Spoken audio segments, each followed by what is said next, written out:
ബിജെപിക്ക് ഒന്നോ രണ്ടോ സീറ്റുകളൊക്കെ കേരളത്തിൽ ഉണ്ടാകുന്ന ചില ഇംഗ്ലീഷ് ഹിന്ദി ചാനലുകളുടെ സർവേകളിലൊക്കെ കാണുന്നുണ്ട്. അതോടൊപ്പം രാജീവ് ചന്ദ്രശേഖരൻ ഈ സ്വയം ഈ ചുവറൊക്കെ എഴുതി അവര് പ്രചാരണം കാര്യമായിട്ടൊക്കെ തുടങ്ങിയിട്ടുണ്ട്. എന്താണ് ഈ ബിജെപിയുടെ ഒരു പെർഫോമൻസിൽ എന്താ ഒരു അല്ല, അവർക്ക് കഴിഞ്ഞ പ്രാവശ്യം അങ്ങനെ 1-2 സീറ്റുകൾ കിട്ടുമെന്ന് പറഞ്ഞതാണ്. കിട്ടിയില്ല, ഒന്നും കിട്ടിയില്ല എന്ന് തന്നെയാണ് ഞങ്ങൾ കരുതുന്നത്. ഈ പാലക്കാട് MLA പാലക്കാട് MP തമ്മിൽ ഇന്നലെ കൂടിക്കാഴ്ച നടന്നത്. അപ്പം അവിടെ ഇപ്പോഴുള്ള സിറ്റിംഗ് MLA തന്നെ തുടരാൻ എന്തെങ്കിലും ചർച്ച? അല്ലല്ല, അവർ തമ്മിൽ കൂടി കണ്ടു കഴിഞ്ഞാൽ മിണ്ടാൻ പാടില്ലേ, സംസാരിക്കാൻ പാടില്ലേ. ഞങ്ങൾ അടൂര് പരിപാടിയായിട്ട് വന്നതാണ്. അപ്പോൾ അടൂര് അദ്ദേഹം ഒരാളെ കാണാൻ വന്നപ്പോൾ അദ്ദേഹം താമസിക്കുന്ന ഹോട്ടലിൽ വെച്ച് യാദൃശ്യമായി കണ്ടു. ഇനി അല്ലാതെ കണ്ടാൽ എന്താ കുഴപ്പം?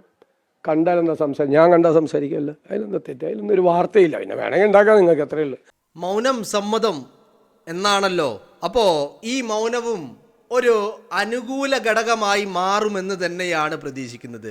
ഞാൻ കഴിഞ്ഞ ദിവസവും നിങ്ങളോട് പറഞ്ഞിരുന്നു, ഇത് യാദൃശ്ചികമായ ഒരു കൂടിക്കാഴ്ച ആയിരുന്നില്ല, മറിച്ച് വളരെ സ്വാധീനമുള്ള കോൺഗ്രസ് നേതൃത്വത്തിൻ്റെ മുഖമായിരിക്കുന്ന ഒരു നേതാവിൻ്റെ നിർദ്ദേശപ്രകാരമാണ് ഈ പറയുന്ന കൂടിക്കാഴ്ച നടന്നിരിക്കുന്നത്. ഇപ്പോൾ വി ഡി സതീശനോട് ചോദിച്ച ചോദ്യത്തിൻ്റെ ആ ചോദ്യം നിങ്ങളൊന്ന് ശ്രദ്ധിക്കണം. കഴിഞ്ഞ ദിവസം അടൂരിൽ വെച്ച് പാലക്കാട്ടെ MLAയും പാലക്കാട്ടെ MPയും കൂടിക്കാഴ്ച നടത്തിയല്ലോ. ഈ പാലക്കാട്ട് സിറ്റിംഗ് MLA തന്നെ മത്സരിപ്പിക്കാനാണോ നീക്കം എന്ന് ചോദിച്ചപ്പോൾ ഈ മത്സരിപ്പിക്കാനാണോ നീക്കം എന്നുള്ളതാണ് ചോദ്യം. പക്ഷേ അതിന് അദ്ദേഹം മൗനമായിരുന്നു മറുപടി. അദ്ദേഹം മറുപടിയൊന്നും പറഞ്ഞില്ല. മറിച്ച് അദ്ദേഹം മറുപടി പറഞ്ഞത്, കണ്ടാൽ എന്താ കുഴപ്പം, ഞാൻ കണ്ടാൽ സംസാരിക്കുമല്ലോ എന്നാണ് വി ഡി സതീശൻ മറുപടിയായിട്ട് പറഞ്ഞിരിക്കുന്നത്. അപ്പോൾ ഒരു കാര്യം വ്യക്തമാണ്, ഞാൻ ഈ പറഞ്ഞ കാര്യങ്ങൾക്കുള്ള ഞാൻ പറഞ്ഞത് എന്താ, നിർദ്ദേശം ഒരാളുടെ ഒരു സമുന്നതനായ കോൺഗ്രസിൻ്റെ മുഖമായിട്ട് മാറിയിരിക്കുന്ന ഒരു നേതാവിൻ്റെ നിർദ്ദേശപ്രകാരമാണ് ഈ ചർച്ച നടന്നിരിക്കുന്നത് എന്ന് ഞാൻ പറഞ്ഞു. യെസ്, കറക്റ്റാണ്. രാഹുൽ മാങ്കൂട്ടം തന്നെ പാലക്കാടിൽ മത്സരിക്കും, രാഹുൽ കൈപ്പത്തി അടയാളത്തിൽ പാലക്കാട് മത്സരിക്കും എന്നുള്ള കാര്യത്തിലേക്കാണ് കാര്യങ്ങൾ നീങ്ങിക്കൊണ്ടിരിക്കുന്നത്. മനസ്സിലായില്ലേ? അതിന് കോൺഗ്രസിൻ്റെതായ ഒരുപാട് ന്യായങ്ങളുണ്ട്. ആ ന്യായങ്ങൾ ഒന്നുമില്ലെങ്കിലും പാലക്കാടിനൊരു ന്യായമുണ്ട്. എന്താണ്? പാലക്കാട്ടെ ജനം രാഹുൽ മാങ്കൂട്ടത്തിനെ ആഗ്രഹിക്കുന്നു. രാഹുൽ വീണ്ടും സ്ഥാനാർത്ഥിയാവണം, മത്സരിക്കണമെന്ന് അവർ ആവശ്യപ്പെടുന്നു. ഇത് തന്നെയാണ് ന്യായം. ഇതിനപ്പുറം ന്യായങ്ങളൊന്നും വേണ്ട.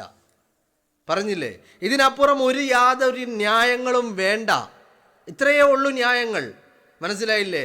ഈ പേഴ്സണൽ ലൈഫ് ചികയാനാണെങ്കിൽ ഒരുപാട് ആളുകളുടെ പേഴ്സണൽ ലൈഫ് ചികയാനുണ്ട്. മനസ്സിലായില്ലേ? ഒരുപാട് ആളുകളുടെ പരാതി കൊടുത്തതും കുറേ പരാതികൾ അട്ടത്ത് കയറ്റി വെച്ചതുമായ ഒരുപാടെണ്ണമുണ്ട്. ഞാൻ ഇപ്പോഴും പറയുന്നു, രാഹുൽ മാങ്കൂട്ടത്തിനെ ഒരു അഗ്നിശുദ്ധി വരുത്തി പാർട്ടിയുടെ മുഖമാക്കി മാറ്റാൻ വേണ്ടി തന്നെയാണ് അയാളെ പുറത്ത് നിർത്തിയിരിക്കുന്നത്. 2026 നിയമസഭാ തെരഞ്ഞെടുപ്പിൽ രാഹുൽ മാങ്കൂട്ടം കൈപ്പത്തി അടയാളത്തിൽ മത്സരിക്കുന്ന പാലക്കാടിൻ്റെ സ്ഥാനാർത്ഥിയായി പ്രഖ്യാപിക്കപ്പെടുമെന്നുള്ള കാര്യത്തിൽ ഒരു തർക്കവും വേണ്ട.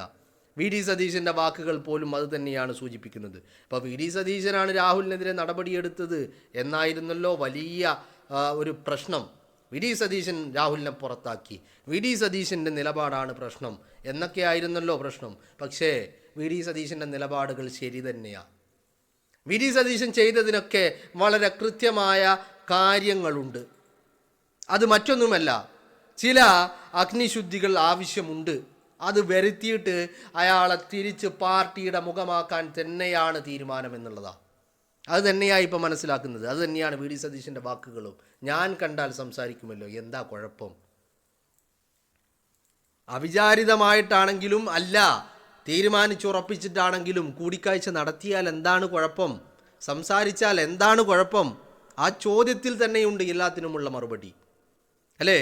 ഇനി ഞാൻ ഇന്നലെ VK ശ്രീകണ്ഠൻ്റെ സംസാരത്തിൽ ഒരു പ്രത്യേക കാര്യം VK ശ്രീകണ്ഠൻ എടുത്തു പറഞ്ഞിട്ടുണ്ട്. എല്ലാം നല്ലതിനാണ്. ഇപ്പോൾ സതീശനും പറയുന്നു, എന്താ കുഴപ്പം? കണ്ടാൽ എന്താ കുഴപ്പം? ചർച്ച ചെയ്താൽ എന്താ കുഴപ്പം? ഞാൻ കണ്ടാൽ സംസാരിക്കുമല്ലോ എന്ന് വി ഡി സതീശൻ പറയുന്നുണ്ടെങ്കിൽ എന്താണ് കുഴപ്പം? ഒരു കുഴപ്പമില്ല. അതാണ് VK ശ്രീകണ്ഠൻ പറഞ്ഞ എല്ലാം നല്ലതിന് എന്നുള്ള ആ വാക്ക് വളരെ അർത്ഥവത്താണ്. രാഹുൽ മാങ്കൂട്ടം പാലക്കാട്ടേക്ക് തിരിച്ചെത്തും, രാഹുൽ മാങ്കൂട്ടം പാലക്കാട് വീണ്ടും മത്സരിക്കുമെന്നുള്ള കാര്യത്തിൽ ഒരു തർക്കവും ഇനി നിങ്ങൾക്കാർക്കും വേണ്ട. ഇതേക്കുറിച്ച് ഒരാശങ്കയും വേണ്ട.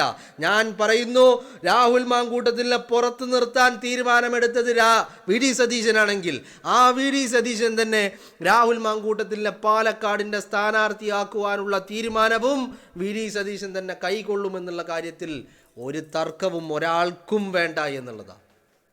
വളരെ കൃത്യമാണ് നിലപാടുകൾ. കാരണം ഒന്നാമത്തെ കാര്യം എന്ന് പറയുന്നത്, രാഹുൽ മാങ്കൂട്ടത്തിനെതിരെ ഉയർന്നു വന്നിരിക്കുന്ന പരാതികൾ, ആ പരാതികളുടെ നിലവിലെ സ്റ്റാറ്റസ് ഒന്ന് എടുത്ത് പരിശോധിച്ച് നോക്കിയാൽ മതി.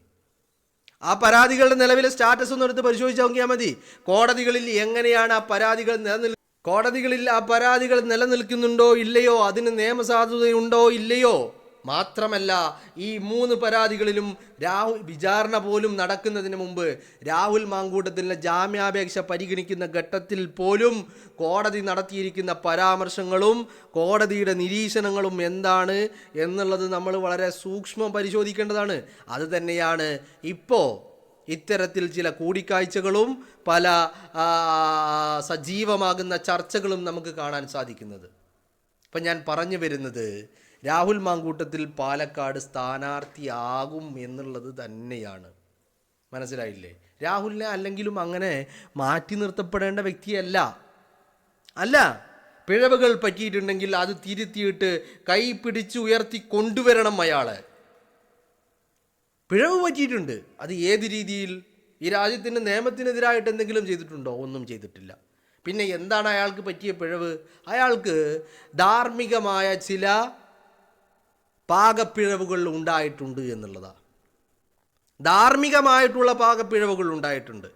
അത് അയാളിൽ നിന്നും ഉണ്ടാവരുതായിരുന്നു. കാരണം അത്രമാത്രം പൊട്ടൻഷ്യൽ ഉണ്ടായിരുന്ന ഒരു വ്യക്തിയാണെന്നേ.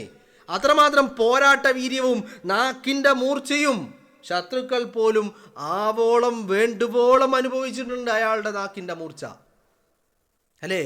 അല്ലെങ്കിലും ഇന്നലെ പോലും ഞാൻ നിങ്ങളുമായിട്ട് ഷെയർ ചെയ്ത രാഹുലിൻ്റെ ഒരു ബൈറ്റുണ്ട്. VK ശ്രീകണ്ഠനുമായിട്ട് ഈ കൂടിക്കാഴ്ച കഴിഞ്ഞിട്ട് ഇറങ്ങി വരുമ്പോൾ നടത്തുന്ന ഒരു ബൈറ്റുണ്ട്. ആ ബൈറ്റിൽ പോലും വളരെ കൃത്യമല്ലേ, എന്ത് ഷാർപ്പായ സംസാരമാണെന്ന് നോക്കിയേ നിങ്ങൾ. അപ്പോൾ ഞാൻ പറഞ്ഞു വന്നത്, അത്രമാത്രം പൊട്ടൻഷ്യൽ ഉണ്ടായിരുന്ന വ്യക്തിയാണ്. ആ കാര്യത്തിൽ എനിക്ക് രാഹുൽ മാങ്കൂട്ടത്തിനോട് വലിയ ഒരു എന്താ പറയേണ്ടത്, ഒരു ദേഷ്യമെന്ന് തന്നെ പറയാം. അല്ലെങ്കിൽ അതിനേക്കാളൊക്കെ ഉപരി വലിയ സങ്കടമുണ്ട്. അതിനുള്ള കാരണമെന്ന് പറയുന്നത്, അങ്ങനെ അങ്ങ് ഒതുങ്ങിപ്പോകേണ്ട, ഒടുക്കേണ്ട, ഒഴിവാക്കേണ്ട, ചവിട്ടി താഴ്ത്തേണ്ട വ്യക്തിയല്ലെന്നേ. ഞാൻ പറഞ്ഞില്ലേ, കേരളത്തിൻ്റെ രാഷ്ട്രീയത്തിൽ യുവജന നേതാക്കൾക്കിടയിൽ ഏത് പാർട്ടി എടുത്താലും നേതൃപാടവം കൊണ്ടും കഴിവ് കൊണ്ടും പൊട്ടൻഷ്യൽ കൊണ്ടും എല്ലാം കൊണ്ടും മുൻപന്തിയിൽ നിൽക്കുന്ന വ്യക്തിയാണ് രാഹുൽ മാങ്കൂട്ടം. ഏത് പാർട്ടിയിലാവട്ടെ, കേരളത്തിലുള്ള ഏതൊക്കെ പാർട്ടിയുണ്ടോ ആ ഏതൊക്കെ പാർട്ടിയിൽ ഉള്ള യുവജന നേതാക്കൾ അല്ലെങ്കിൽ വളർന്നു വരുന്ന നേതാക്കളാവട്ടെ, എല്ലാത്തിനെയും കവച്ച് വെച്ച് മുന്നിൽ നിൽക്കാനുള്ള യോഗ്യതയുള്ളവനാണ് രാഹുൽ. ആ രാഹുൽ ഇപ്പം ഞാൻ സത്യം പറഞ്ഞു കഴിഞ്ഞാൽ ഈ 2025 ഓഗസ്റ്റ് 20 ഇങ്ങനെ ഒരു വാർത്ത വരുമ്പോൾ അക്ഷരാർത്ഥത്തിൽ അതൊരു ഞെട്ടലായിരുന്നു. മനസ്സിലായില്ലേ?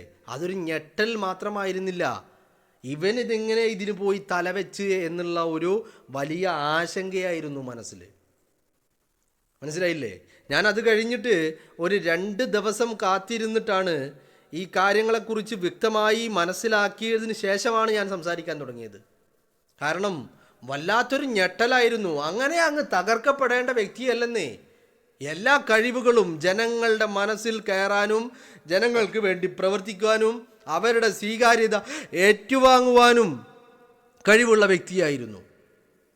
അപ്പോൾ പറഞ്ഞു വന്നത്, VK ശ്രീകണ്ഠൻ ഇന്നലെ രാഹുൽ മാങ്കൂട്ടവുമായി ചർച്ച നടത്തിയതും അത് കഴിഞ്ഞ് ഇന്ന് ഡൽഹിയിൽ വെച്ചിട്ട് VD സതീശൻ നടത്തിയ ഈ ഒരു പ്രതികരണവും വളരെ കൃത്യമാണ്, വളരെ വ്യക്തമാണ്.